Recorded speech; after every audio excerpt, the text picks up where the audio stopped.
their way to this win. It helped that Kevin Lankinen was in net for Nashville and was not good. UC Saros. That helped a lot.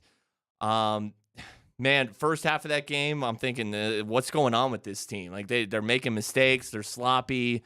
I'm sure we'll talk about the Ryan McDonough match penalty that gave the Avs a 5-minute major. We'll talk about that. Connor McGahey texting us saying, "Cork it, Spring."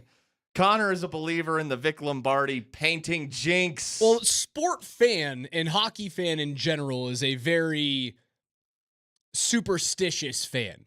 And again, I've been very, very, very clear on my stance on curses, where like the President's Trophy curse doesn't exist. Curses are for the weak and feeble of mind. And I will concede, the wave sketches me out a little bit, and that's very superstitious. See, no, I don't think the wave is superstitious. Well, that's not superstitious because it can actively change the energy in the building. It is right in front of the players. Exactly. Whereas, that's what I'm saying. This painting was 20 to 30 minutes away. However, if we're talking about changing the energy in the building, that painting was directly responsible for, I would say, an uneasy Connor McGahey for the past half week, a disgusted Mark Mosier for the past half week. Keep in mind that Mosier's wife is the one who actually painted the portrait. So if we're talking about changing the energy in the building, this could go the way of the wave. Okay. Hey, the curse is over. It's gone. Listen, this was a game, and you got to it before we sidetracked ourselves there. You look at the rosters, and it's vastly, vastly different. When we're talking about this team going 16-0-2 over their last 18 prior to the Arizona loss a couple of nights ago, obviously they've lost 2 games in a row in regulation, have the Predators.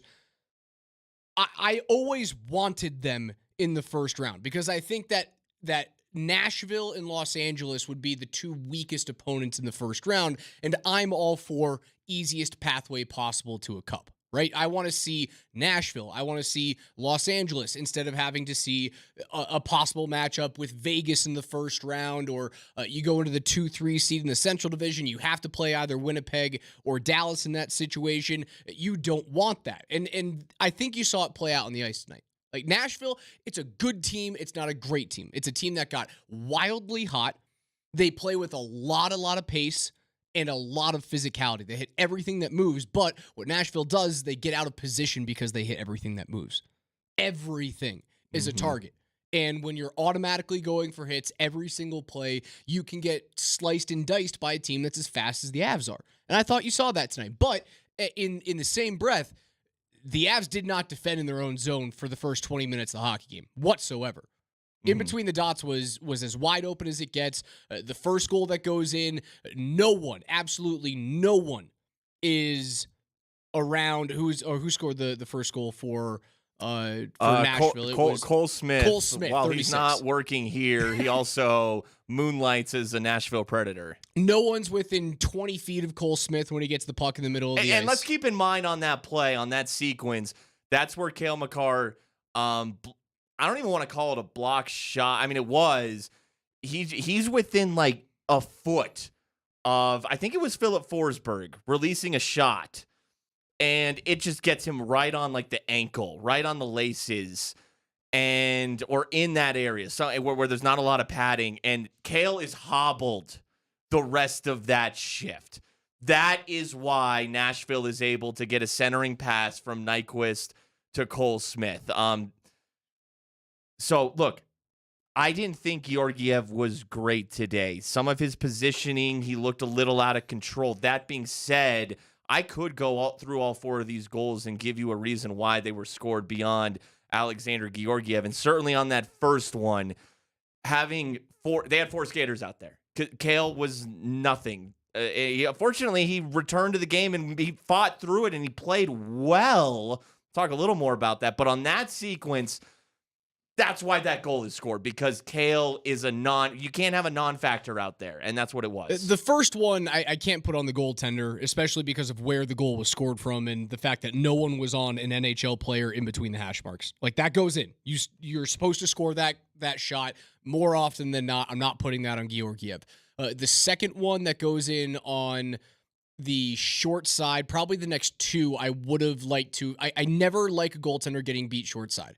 So I thought that when the second and third goals went in up and over his blocker side shoulder, I would have liked better positioning there. The third one was a great shot. The Gustav Nyquist shot in the 2-on-1, awesome shot. Again, most of it was because I thought the defense in front of him was bad, just straight up bad for the first 20 minutes. However, you would like to see Georgiev, like, you got to make a save every once in a while. That's the same conversation that we had at the beginning of the year, and I don't want to throw him back under the bus for having what's pretty much his first bad game.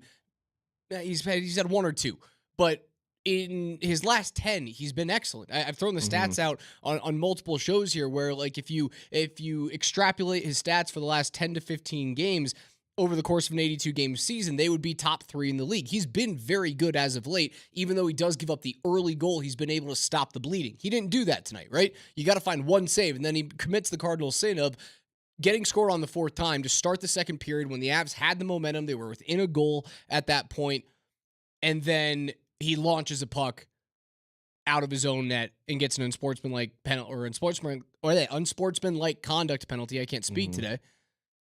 And then gets yanked from the game. That's where you can't let it snowball. The second Nashville goal, the Jankowski goal. Jankowski is he's on the left side. He's trying to go cross ice. Can't remember the Nashville player on the right side, but the Avs they're all pinched to that left side. Like, all 5 skaters are addressing the left side of the ice. There is an unmarked Nashville player on the far side, and that's who Jankowski is trying to pass it to. Devon Toews dips down and blocks that pass, but Georgiev is anticipating that cross-ice pass. Toews blocks it, and all of a sudden Georgiev has to go back to his right. It's a good little top-shelf shot from Jankowski. The Fabro goal. This is where I want to talk about Kale a little bit on the next 2 goals, actually. So Kale is trailing, I think it's Cody Glass on this play from the left side into the slot. This is when Fabro has the puck on the top left side. Kale has an opportunity to come off of Cody Glass and block, or at least attempt to block, the Dante Fabro shot. He chooses not to. Now, if he does try to block that shot, he may have screened Georgiev if he doesn't successfully block that thing and it gets through him. But either way, deciding not to block it, he's still screening Georgiev as he cuts right across from him. But I think Kale decides not to come off of Glass and occupy that shooting lane in front of Fabro because of the shot block he had earlier in the period. Probably. I think it was in his head. And he's just like, nope, I'm not blocking a shot right now. So I can look to that as to why that goal is scored as opposed to Georgiev fanning on the Fabro shot. I didn't love the positioning. I thought he was off angle. And then with the Nyquist goal, this is a 2-on-1. It's a great shot. Odd man rush with Devon Toews as the Avs deep defenseman, and it comes off of a 5-on-5 sequence less than a minute into the period where the Avs top unit has offensive zone time. Kale activates offensively on the right side, cuts down the right wing. They try to feed him on a cross-sized pass from the opposite side. They miss. So Kale, when a defenseman takes we'll call it a risk, when they take a risk like that and the pass doesn't connect, well, that's going to allow for a breakout if the other team can gather it quickly, which is what happens. I would have liked to see. I thought Kale could have skated harder back. I don't know how you cannot allow a 2-on-1 odd man rush off of a basic 5-on-5 offensive zone play. I thought Mikko was lazy getting back, covering Nyquist. Toews should not be in no man's land off of that. I wonder if, again, Cale's foot, if that impacted his decision to not give 100% to sprint back. That being said, look, Cale scores a beauty of a wrister in this game. I think it impacted him defensively, but he's so talented offensively, and if he says, hey, I'm good enough to go, they're going to keep him in. And again, talent won this game. Cale is that talent. So I think the shot block affected him, but ultimately, his talent made up for it. Yeah, he was fantastic offensively. The goal that he scores is probably the best shot of the game today. Opens up his hips, fakes a slap shot, and then shoots across his body, off angle, throws one off the post and in. It was beautiful, and that was the goal that really got the Avs going. I thought the Arturi Lehkonen goal, the one-timer, was the worst goal let in by a netminder today, without a doubt. That one-timer that goes in on the ice, far side, and Lehkonen was nowhere near able to push. It's not like Lehkonen got every piece of that. So while the power play there was, I didn't love the movement of the puck on the 5-minute power play, but they got enough opportunities to at least get one there. I thought the goal that really got the Avs going was that Makar goal, his 19th of the season. When you scored that one, you went, it's coming. Like Nashville's losing this thing in regulation. Obviously, about a minute later, you get the Yakov Trenin goal. He's got money on the board tonight. And once that thing was scored with 30 seconds left in the period, that was all she wrote for Nashville. I was wondering if Yakov Trenin was going to score today against his former team, and it turned out to be the game-winning goal.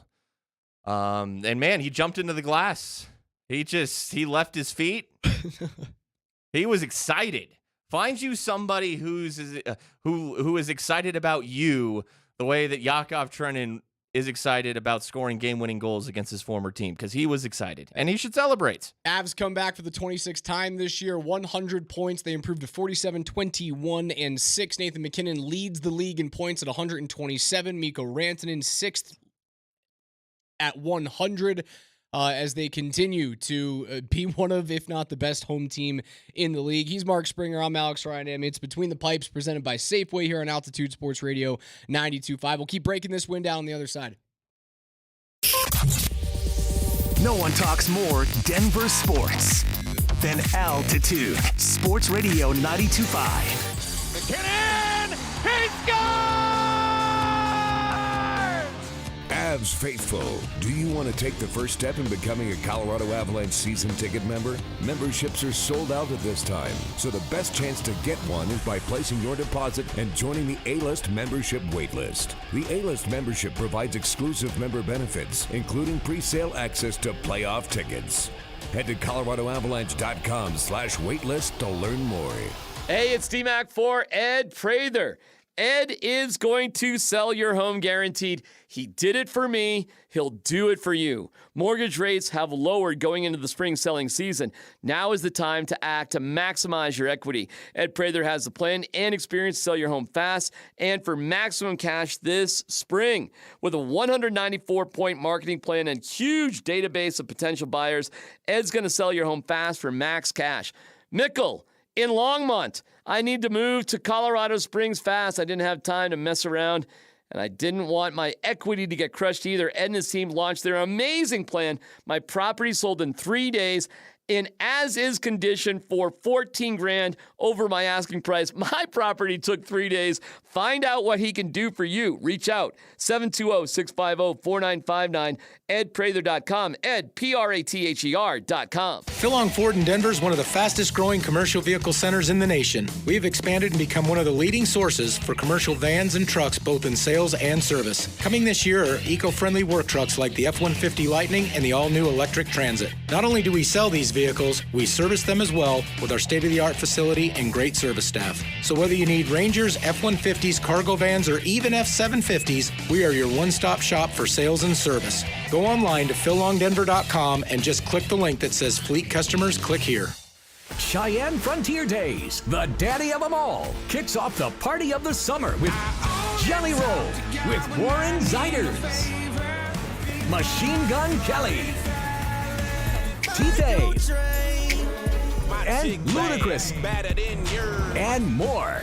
Get up close with a Frontier Nights Fast Pass for the Party Zone. View the full lineup and get tickets at CFDrodeo.com. Tickets on sale now. We'll see you in Cheyenne. Find your perfect ring at the annual bridal event at Hyde Park Jewelers, Saturday, April 6th and Sunday, April 7th. For 2 days only, receive 10% off diamonds and 25% off bridal jewelry, including engagement rings, anniversary, and wedding bands. We'll even have select rings at 75% off. You won't want to miss the incredible selection of diamonds and designer bridal jewelry. Make your appointment today for the bridal event online at HydeParkJewelers.com. April 6th and 7th at Hyde Park Jewelers in the Cherry Creek Shopping Center. I have been a sports fan longer than you've been alive. Denver Sports Talk. We'll be right back. Everything is still really expensive, and by the time you fill up the car and buy groceries, there's not much left. So you end up swiping your credit card, trapping you in high-interest credit card debt. If you're a homeowner, American Financing can help you. Interest rates have dropped into the fives, the lowest they've been in a long time, and much lower than your credit card interest rate.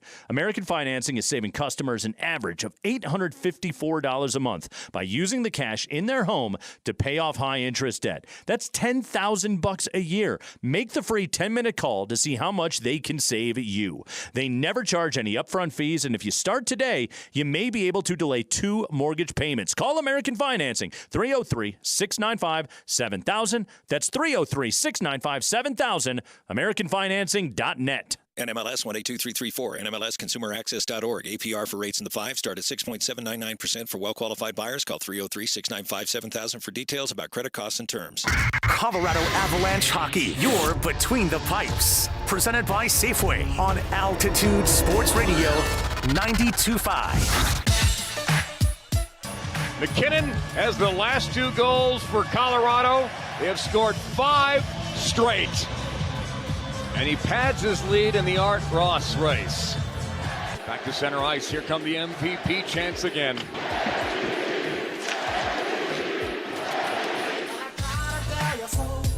Nathan McKinnon, a 4-point afternoon, 127 points for him on the season. He leads the league. Connor McDavid held it for about 25 minutes today at some point, and McDavid just comes out of nowhere and is going to throw up another 135-point season because that's what he does. But McKinnon's got the lead as of right now, 127. McDavid's got 125.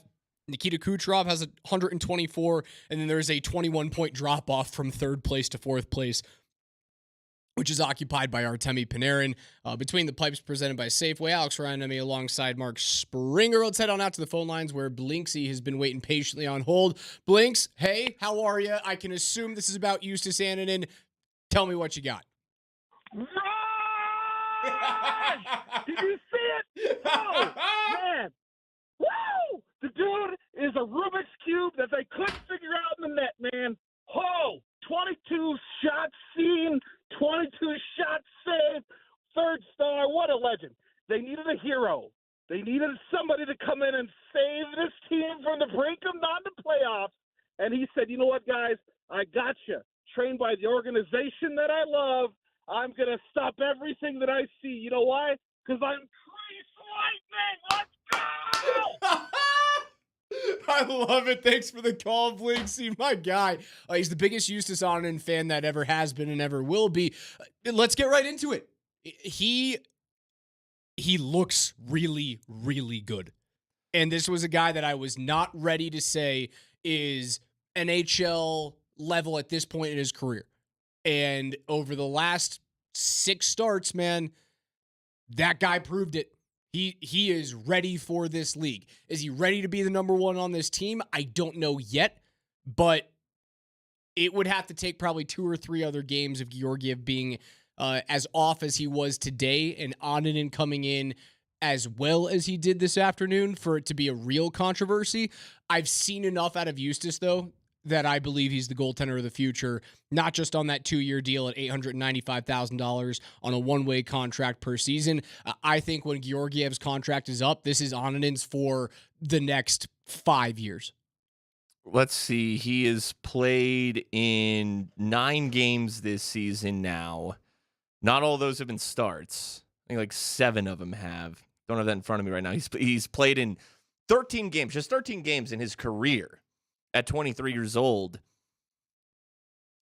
and he's starting to get more comfortable, at about 10 appearances in his NHL career, and now we're in double digits. He's starting to get more comfortable, and he looks like he belongs. He's got the 6'4" frame, so he's got the size, and he's looking calmer and more sure of himself in net. I can hear the people now saying he should be the one going forward the rest of the season. Look, Alexander Georgiev, does he need to keep his emotions in check more? How much of the yank from Bednar was the unsportsmanlike penalty, the flipping the puck into the stands? I wondered if Georgiev was I wonder if he was frustrated at his own teammates for giving him a 2-on-1 there and leaving him out to dry a little bit. Granted, Annunen, aesthetically looked more in control in net in his half of the game than Georgiev looked in his half of the game. No matter what, yeah, I mean, this appears to be the goaltender of the future, and it's very Avs to always have a cheap option in goal, and that's what will be the case when Georgiev is up at the end of next year.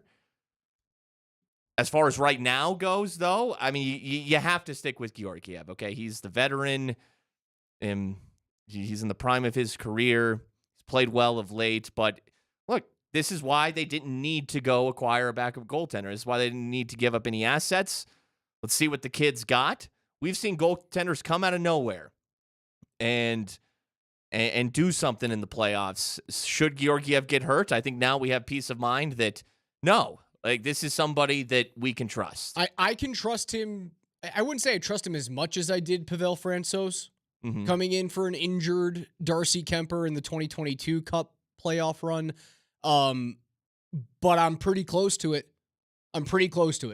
If he looks like he has over the last month, I'm confident that he could go in and he could win a playoff series if it's a first. I think he could win a first-round playoff series against Nashville or Los Angeles.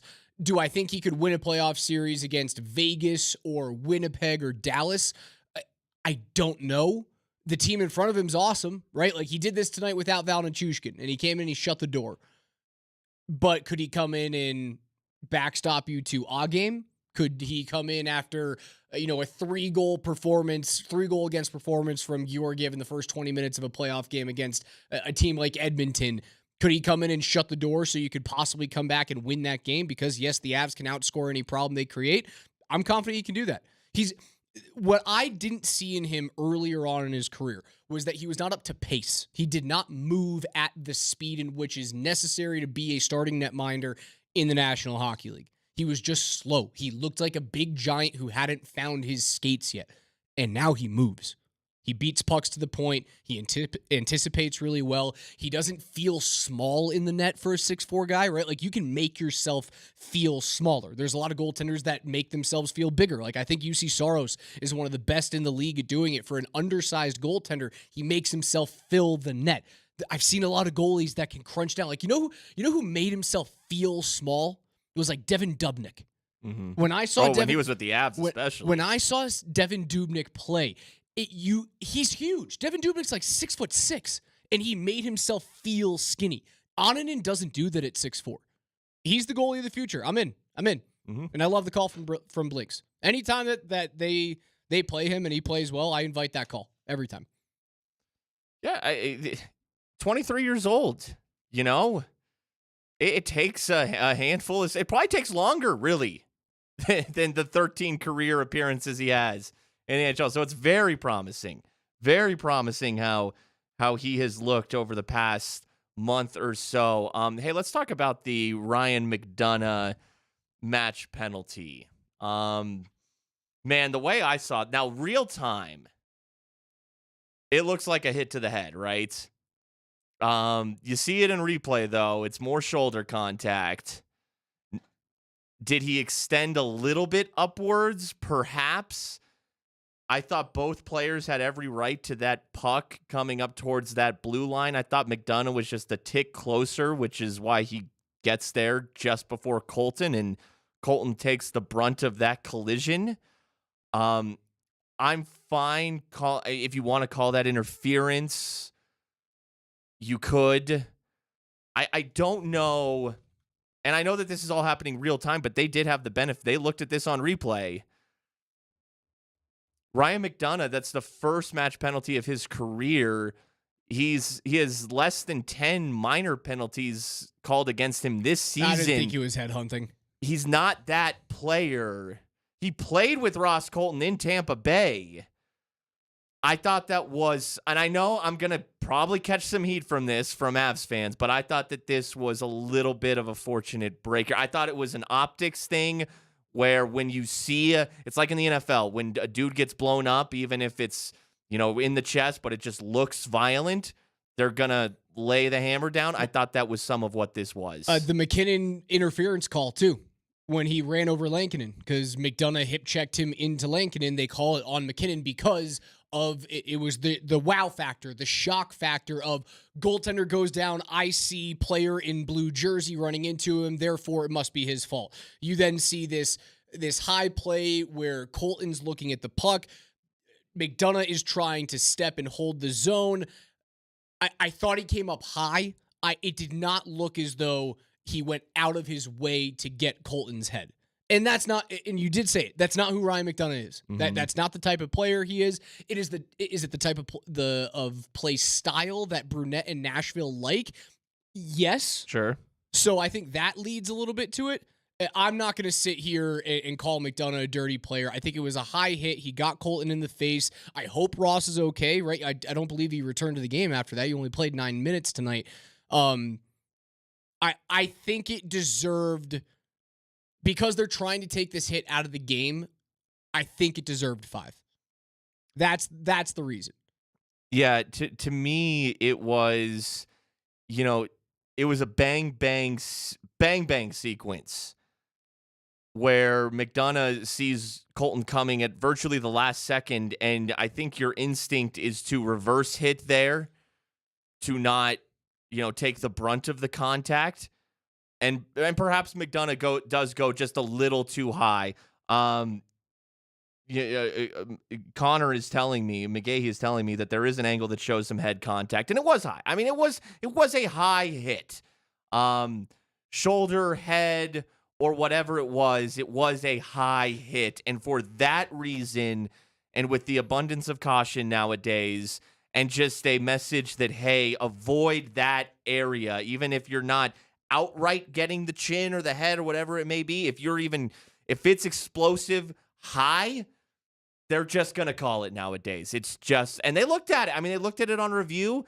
They want those types of play out of the game. The unfortunate thing is that it's just tough to get those types of plays out of the game, no matter how many, fives you call, because they're just so bang, bang, and instincts take over in those moments. Yeah, it's a fast sport. Again, I'm not going to sit here and call Ryan McDonough a dirty player. I'm not going to scream to the rooftops for him to be suspended for that type of hit just because of his history. And Colton did return to the game. It's amazing that he only played 9 minutes tonight. He had 1, 2, 3, 4, 5, 6, 7 shifts in the third period. It's funny, they were so quick. He had a 27-second shift, a 37-second shift in that third period as well. They must have been, cautious with him. They were. Again, he had a total of 16 shifts and only played 9 minutes and 22 seconds. Mm-hmm. And that's a guy who typically plays way more than that. That's a guy who will play between 17 and 20 minutes a night for you. Speaking of that, another thing I wanted to bring up in terms of time on ice and playing it safe, and another indication of probably what was really going on is Cale Makar only plays 27 seconds shorthanded tonight. He plays far more than that nowadays. So they did not want him on the PK after he blocked that shot in the first period. Cale, maybe a little less than that for Colton, 15 minutes. So there was some managing tonight. Look, this is the balance. This is going to be the balance down the stretch of holding players out who are not 100%. They clinched a playoff spot tonight, but they're fighting for higher seeding. But what's the balance there between playing guys who could use a day and fighting for the division lead in the conference. I mean, lead. well, I think they're telling you with Nichushkin right now. Sure. They're not playing him. And Bednar said today after the game that he's not immediately coming on this 3-game road trip, right? They play Columbus on Monday. They play Minnesota on Thursday, Edmonton on a back-to-back on Friday night, and he's not immediately coming on that trip. If you win both of those games to start off, the Monday and the Thursday game, I'm not flying Val out to Edmonton to play that thing. Stay at home. Mm-hmm. While I do believe that playoff matchup means everything for the Avs this year, like you want to match up against Nashville or you want to match up against Los Angeles, who's ever is going to be in that wild card spot, Nashville or LA, you want that team. But I will take a 2-3 versus Winnipeg, though. I will absolutely take a 2-3. I think you're nuts on that. I think you overlook Connor Hellebuck, and it infuriates me. He's the best goaltender on the planet. Would I prefer? I'm with you. I would prefer Nashville or LA, but if Winnipeg is the matchup with home ice, I will take that. I'm not gonna yell and scream that it's over because that's the matchup. If the difference is 2-3 matchup and you get to host Winnipeg, or you're the 1 seed, or you're the 1 seed in the Central and you have to play Vegas, I'll take the Winnipeg matchup. I mean, let's look. Winnipeg, they had a big one tonight, hosting Ottawa, lost 3-2, and they have now lost 6 in a row. So I think as long as they can hold the two, which they will. I mean, Winnipeg losing 6 in a row, I struggle to see a world where the Avs are no worse than the 2 seed. In fact, that should virtually be locked up thanks to Winnipeg losing 2 in a row or 6 in a row. And the only team that could catch Winnipeg, Nashville, the Avs beat them today. You're going to play a home playoff series round 1, without a doubt. Yes. It just depends whether or not it's going to be against Winnipeg or you get to have Dallas and Winnipeg duke it out. I mean, there's a world in which Nashville could actually catch Winnipeg. There is. Both teams are starting to play a little bit colder than they had of recent memory, though. Let's head on back to the phone lines, take one more call before we hit our final timeout. Chad's been waiting patiently on hold. Chad, what's up, man? You're on with Raj and Spring. Hey, Raj, Spring. Thanks for taking my phone call. Hey, I just wanted to see what you guys' thoughts were on the Onanen and Georgiev switch. Now, I kind of see that the team was kind of lit under a fire because they had to do something. But I thought Onanen came in and did a pretty damn good job with what was going on. And I know Georgiev lost his cool, or he flicked the puck up into the crowd. So and then they had to. Yeah, I thought Jared Bednar said, "Okay, let's switch goalies." What was you guys' thoughts on that? Just real quick. I thought it was a great move. Thanks for the call, Chad. It was a wonderful move. We were touching on it a little bit earlier, is that when you get into that spot, you have to do something, whether it's a timeout or swapping of the lines or simply making a goaltending change to get your team to start to play better. It's something that you have to go into as your bag of tricks as a head coach. I do think that losing is cool, and getting an unsportsmanlike call was the final straw that broke the camel's back for Bednar.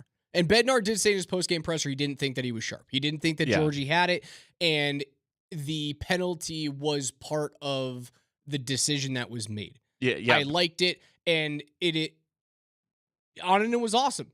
What else can you say? He didn't let up a goal. 22 saves. It was awesome. Bednar said it was a gut thing. Then he was asked if the unsportsmanlike was part of the decision. He said it was part of it. I wonder if he does not flip that puck into the stands, is he getting pulled? Probably because it was so early in the second where you went into the locker room, you were down by 1, right? You were there. You were still, despite being so bad defensively and not having a great goaltending performance in the first, you were a goal away. And you had just come out of the locker room. You'd scored the last goal of the period. You had the momentum. And for that thing to go in under a minute into the period, I think as a head coach, you look at me, you go like, dude, like, just give us one at the right time. I think Bednar probably still pulls him. Apparently, Taves may have shot Georgiev a little bit of a dirty look. I saw people tweeting that. Yeah, and we didn't I on the telecast. We didn't even see Georgiev flip the puck into the stands. This was all revealed on social media for those who were at the game. And yeah, they were also saying Taves shot Georgiev a dirty look. I wonder if there is a sense of, hey, we appreciate your intensity, but you do need to dial it back just a little bit because, now you're taking it to the point where you're putting us on the kill. He's one to break sticks over the post, and I wonder if there's a little bit of a sense that they're a little tired of that. Bednar has said it multiple times. He does not like it when Georgiev loses it, starts beaking at teammates, or if he starts snapping his stick against the board of the post. Bedsy doesn't like it. He doesn't like that outward display of emotion. And if you're Georgiev, you have to trust your guys in front of you. Even if they break down defensively and they let you down a little bit, you have to trust that offense is going to get you back in the game like it has time and time again this season. All the comebacks, the multi-goal comebacks, the third period comebacks that the Avs have had this season, Georgiev's outward expressed frustration doesn't necessarily put a vote of confidence in his team's ability in front of him. One confidence that he should have. Dial it back a little bit. It's hey, mistakes are going to be made. Your guys can get one back if you let one in.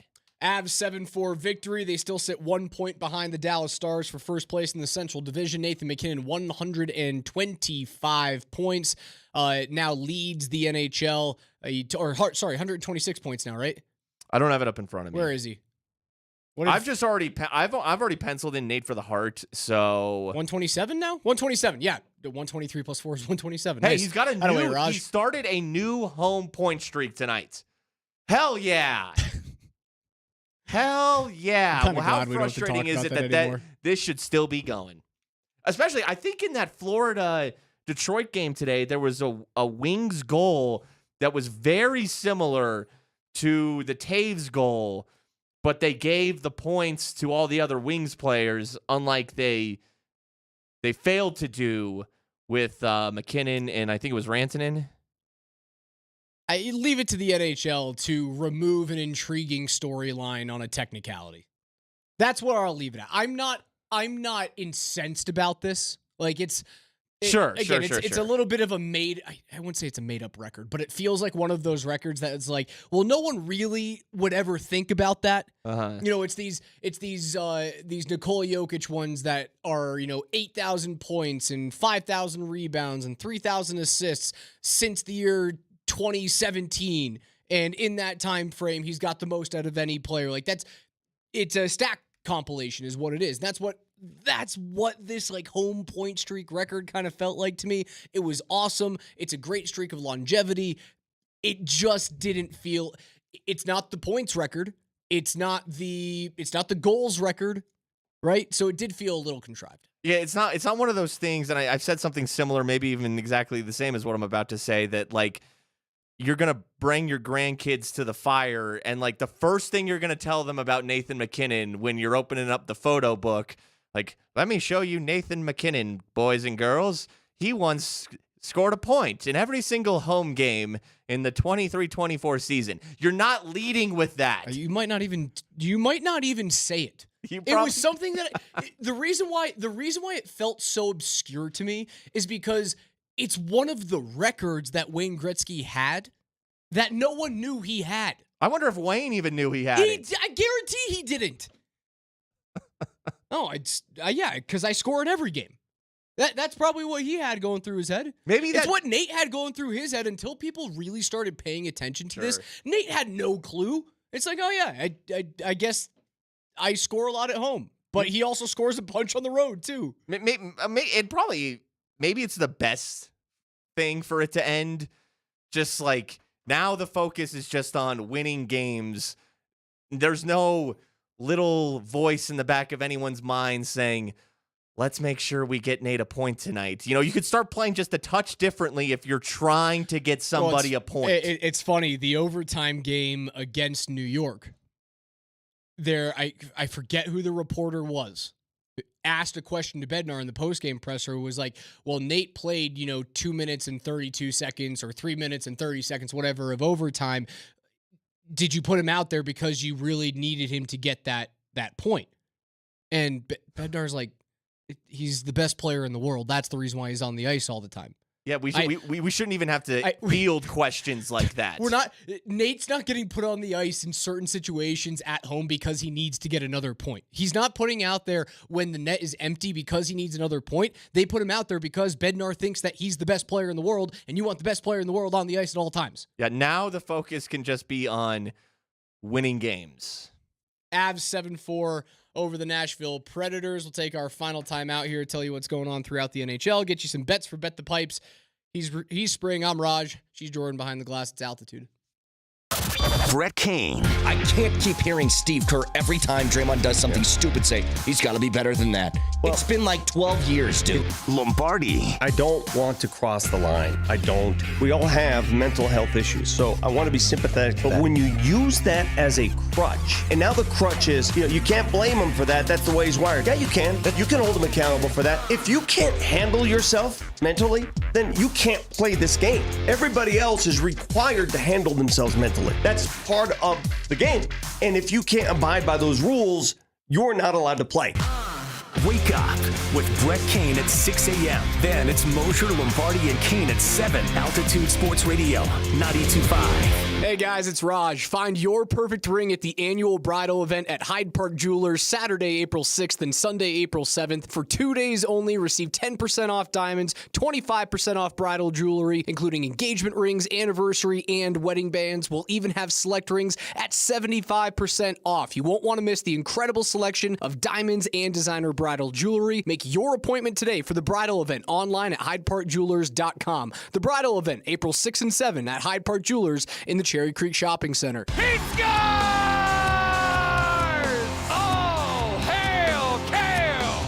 Come cheer on your Colorado Avalanche at Ball Arena. Watch as Nathan McKinnon, Cale Makar, Nico Rantanen, and the rest of the team takes the ice and battles during the push to the playoffs. Rantanen has it. He scores! The Moose is loose!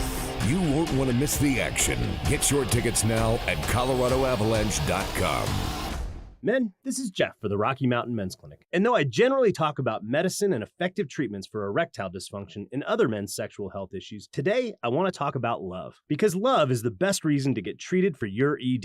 You see, ED can cause major relationship issues. In fact, men often push their partners away when ED becomes a problem. The condition can cause depression, arguments, breakups, and even contribute to divorce. But the good news is that if you're like most men suffering with ED, you can be successfully treated at the Rocky Mountain Men's Clinic and put a stop to the relationship stresses that ED can cause. I say this with all confidence because we have treatments that are effective in well over 90% of cases. Truly, it's likely you'll find you're performing like you haven't in years. So make an appointment and get the love back in your life. Your initial visit is just $99 and includes blood work, a medical consult, and if medically advised, a test dose. And if that test dose doesn't work in the office, your visit is free. Call 720-440-7900 or go to RockyMountainMen'sClinic.com. We have 5 offices across the Front Range to serve you. It takes professional hockey players years of training and dedication to become so skilled at their profession that they make it look easy. The same can be said for the team at Plum Pros Heating, Cooling, Plumbing, and Drains. For over 20 years, Plum Pros has been providing Denver with good old-fashioned service, combined with the skill and expertise it takes to make their job look easy. For heating, cooling, plumbing, and drains, call Plum Pros today at 303-430-1911 or go to plumprosinc.com. More Denver sports talk coming up. Father Time's undefeated. Here's a true story about how Grandma got run over by a John Deere. Kristen, a great friend and client, brought in an old filigree diamond ring into Williams Jewelers that was mangled almost beyond repair. She explained that over 70 years ago, back on the farm, her grandmother fell down walking next to the tractor driven by her mom. Luckily, only grandmother's arm was broken, but her precious ring wasn't going to make it. But with over 130 years of combined experience, our master goldsmiths salvaged one side of the ring and recreated the handcrafted filigree on the other side. So Kristen's grandmother's ring is now better than new, and she wears it every day. That's one tough grandma. I'm Dylan. And I'm Shayna from Williams Jewelers of Inglewood. It's for those precious moments in time, the moments that change everything, that we love what we do. And we are here for you. Williams Jewelers, we can make diamonds a part of your life. Williams Jewelers in Inglewood at Broadway and Bellevue, and right now online at WilliamsDiamonds.com. King Soopers always gives you savings and rewards on top of our lower than low prices. And when you download the King Soopers app, you can enjoy over $500 in savings every week with digital coupons. Plus, you can earn fuel points to save up to $1 per gallon at the pump. So it's easy to save big. King Soopers, fresh for everyone. Savings may vary by state. Fuel restrictions apply. And right now, USDA Choice Bone-In Whole Ribeye is on sale for $5.47 a pound with your card and digital coupon. Limit 1. King Soopers, fresh for everyone. Colorado Avalanche Hockey, you're Between the Pipes. Presented by Safeway on Altitude Sports Radio 92.5.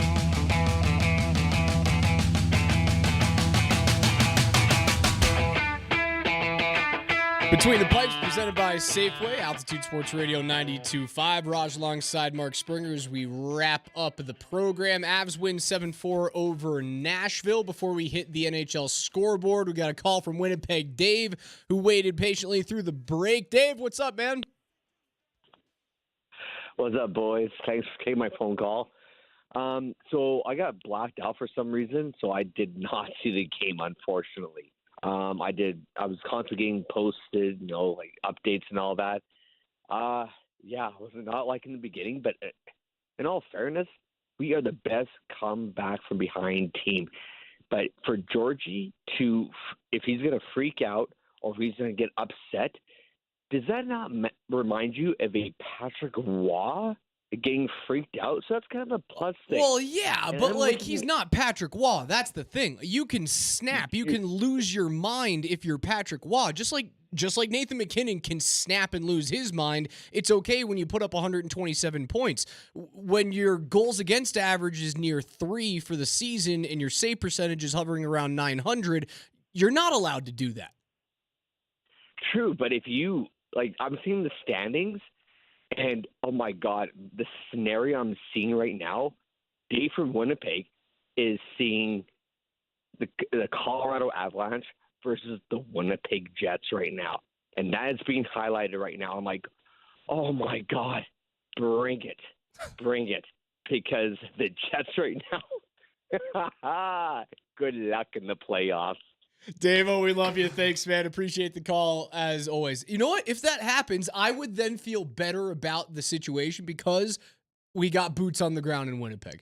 Absolutely. And you always love having boots on the ground. That's a matchup of destiny for Between the Pipes for Dave from Winnipeg. And it's an interesting point. Your response was correct, Raj, but it's an interesting point with the Waugh comparison there. And when Dave said that he got blacked out, I was like, when? You know what I mean? And then he said, from this game today. And I'm like, man, you sound great for having just been blacked out. But I think now he meant it's a TV thing. Yeah, there you go. Okay. I had the same thought process for a sometimes second. Dave has called us and he sounded like he's had a couple. But no, he sounded non-blacked out there. So I think we've solved the mystery. All right, great game tonight for the Avs and the Predators. An absolute joy to watch from a goal-scoring perspective. Cale Makar, 62 assists on the season, ties the franchise record for most in a season by a D-man. I'm sure he'll pass that as the Avs take on Columbus on Monday evening. Nathan MacKinnon has 127 points now. He's got 13 more to set the franchise record for most points in a season, trailing Peter Stastny when he was a Quebec Nordique. It just continues to baffle me how good those two players are. MacKinnon leads the league. Makar ties Quinn Hughes for the league's lead in points by a defenseman, although Vancouver does play this evening. Let's bring that over to the NHL scoreboard. 3-2 for the Panthers. They get a victory in the shootout over the Red Wings. The Golden Knights get a 2-1 overtime victory over the Wild on the road. Jonathan Marchessault scores his 40th of the season. 40 goals for Jonathan Marchessault, huh? There's a lot of guys out there that, like, good players that are scoring a billion goals this year. You know, Zach Hyman having north of 50, and not Sam Bennett, who's the guy in Sam Florida. Reinhart. Sam Reinhart in Florida having north of 50. It's nuts to me. No, you're right. You're right. And, you know, Marchessault, he's sneaky. He's underrated. And that's why, like, we had a texter saying that he prefers Vegas as a matchup. And, you know, a lot of this does depend on Stone status and Hurdle status, like you've mentioned, Raj. But even without them, you know, they top to bottom, they play hard, and they're the defending champs for a reason. So that is a team I would like to avoid. More scores, 8-5 for the Rangers over the Coyotes on the road. They get a 5-point night, including a hat trick from Alexis Lafreniere, 4 points from Artemi Panarin this evening. The Maple Leafs shut out the Sabres on the road 3-0. Austin Matthews scores his 60th goal of the season in this one. That's probably all she wrote for the Sabres, Spring. They had a chance, they got hot, and then they've lost 3 straight. They had an opportunity earlier this week. They hosted Ottawa. I considered picking Buffalo in my Bet the Pipes pick. I was wrong on my other pick. I had the over in Lightning. Bruins, considered the Sabres, would have been wrong there as well. Ottawa came in and destroyed them. That's it. That was the nail in the coffin. It was a nice little gasp, though, once they acquired Bo. Little fight.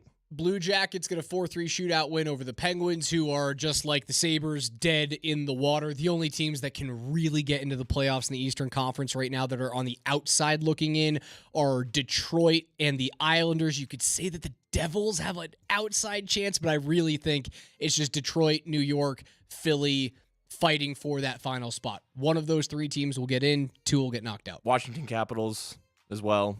Right there, and they lost in penalties in a shootout tonight to the Boston Bruins, but they do pick up that point, and it would not shock me to see them and Alex Ovechkin get in there as the 8th seed.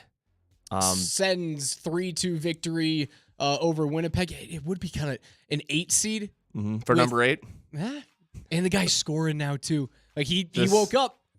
Hey, it would be great if they could just if he could find the fountain of youth a little bit, and that would be fun to watch. You know, from the outside looking in, you know, from a Western Conference city, just enjoying the chaos of the Eastern Conference playoffs. Yeah, one last gasp for Alex Ovechkin in the playoffs. Yep. Sharks currently hold a 3-0 lead with 7 minutes to go in St. Louis over the Blues. Philip Zadina has his 13th of the season. Luke Kunin scored his 9th of the year to put them up 3-0 at the end of the second period there. And just underway in the first period and scoreless are the LA Kings, the Calgary Flames, and then the Stars on the road at the Kraken. 8 minutes have gone by in a scoreless matchup between Dallas and Seattle. All right, Spring. Bet the Pipes. It's an easy one tomorrow. Just one game. Unfortunately, it's a complete blowout matchup where your favorite is a minus 485 Titan in the Canucks, and Anaheim is fighting for a top 3 pick. You know, I hate matchups like this. I hate them. Vancouver probably blows the doors off of Anaheim, just like Edmonton blew the doors off of them today, and Anaheim's going to have to play second night of a back-to-back, second day of a back-to-back. You know what, though? Screw it. It's a 2.5 goal spread. I'm live betting right now. Let's live bet. Ooh, I like that better. Let's take the Kraken plus 140 to beat the Dallas Stars. Let's get this thing back on track. Even though I do want to see this Avs-Jets matchup for the sake of Winnipeg Dave, hey, if the Avs pick up 2 points and Seattle can prevent Dallas from getting 2 points tonight, the Avs will very much so still be alive to win this division. All right, you'll take Seattle at plus 140 on the money line. I'll take the live over 5.5 goals, paying out at plus 130. All right. I'll take the over. Okay. That'll do it for us. For Mark Springer and for Jordan Berg, I'm Alex Ryanemi. Avs win 7-4. Next time you guys will hear our voices will be Monday evening, a 5 p.m. matchup as the Avs are on the road against the Columbus Blue Jackets, looking to take over first place in the Central Division. Nathan McKinnon hoping to pad his stat lead for the Art Ross. And Cale Makar, outside shot to win the Norris now that he's tied with Quinn Hughes for the most points by a D-man. Show will start around 8 p.m. on Monday evening. But that's it for spring. For Jordan, I'm Raj. Enjoy your Sunday. Avs win. The painting is gone, and the wins are back.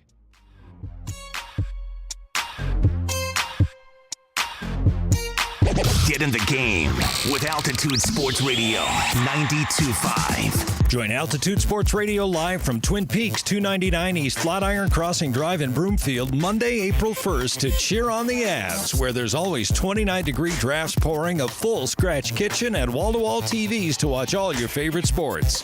Eats, drinks, scenic views. I got a